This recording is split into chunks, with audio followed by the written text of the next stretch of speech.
Hey, this is Helen. You got text summary questions? I got your answers.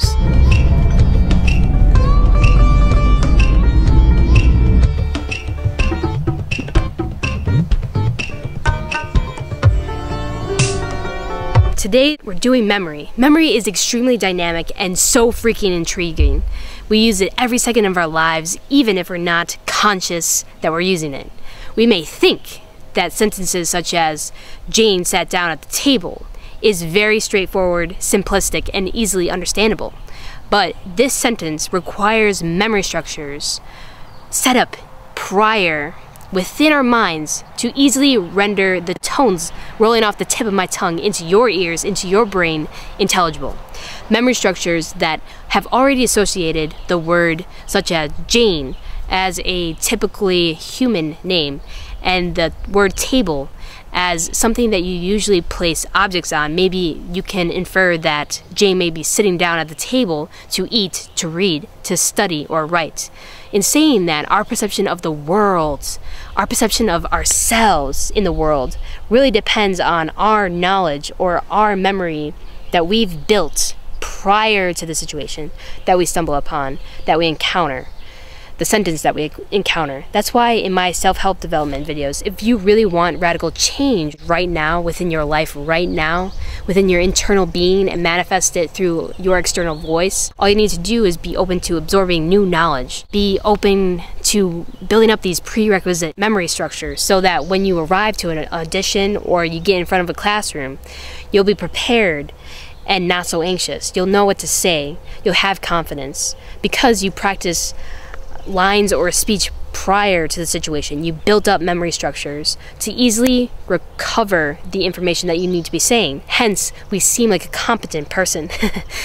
Also acknowledge that a huge range of our actions, thoughts, and even our feelings all depend on our knowledge or our memory. Picture this: when you get bad news about a loved one, this information or stimulus activates an emotional response within us. This information echoes down into our soul, and our body gets curled up and we start to cry, or we get this huge sense of anxiety. It's an emotional response triggered from information or knowledge. The information that I'm delivering to you right now is giving you new knowledge, new stimulus for your mind, which will help you understand the world a lot better. It'll help you make better decisions within your life, or make you act in ways that you normally wouldn't have prior to this speech. So our ability to understand the world, new situations, stories that we read or lectures that we attend and listen to, or even our patience and emotional agility all depends on our memory, our knowledge, the prerequisite memory structures that we set up in advance. What we know beforehand really determines our reality. What we think about situations determines our perception. So that's why I say if you want a different life, you need to expand your knowledge right now. You need to begin a journey of reading every day, examining your thoughts, creating new connections and mental structures within your mind. So let's venture into building up your knowledge right now. There's different types of memory that I want us to think about, to figure out. But the one that I'll focus on right now is called working memory, which is the memory that you're using right this very second. Actually, you're always using working memory because you always need this memory, this working memory, to remember the sentences that I'm saying right this instance. But you also need to remember the sentences that I said prior to the sentence that I'm saying right now, so you can get the main idea of this lecture, which is on working memory and memory. So working memory is the memory that we use, the information that is actively coming into our minds that we're actively working on.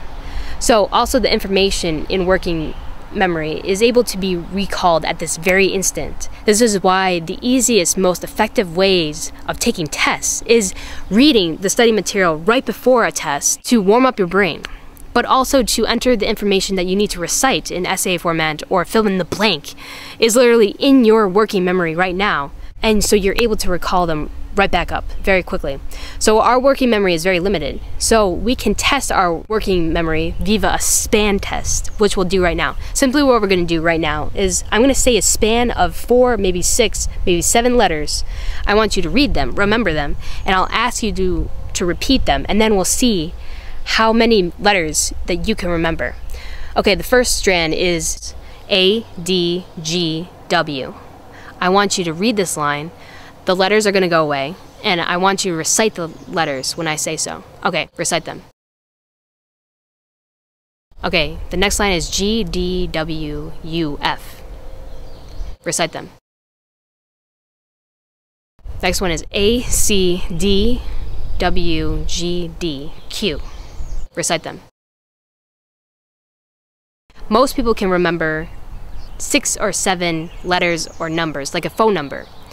And then after 7 or 8, we begin to err all over the place. So that's it for working memory right now.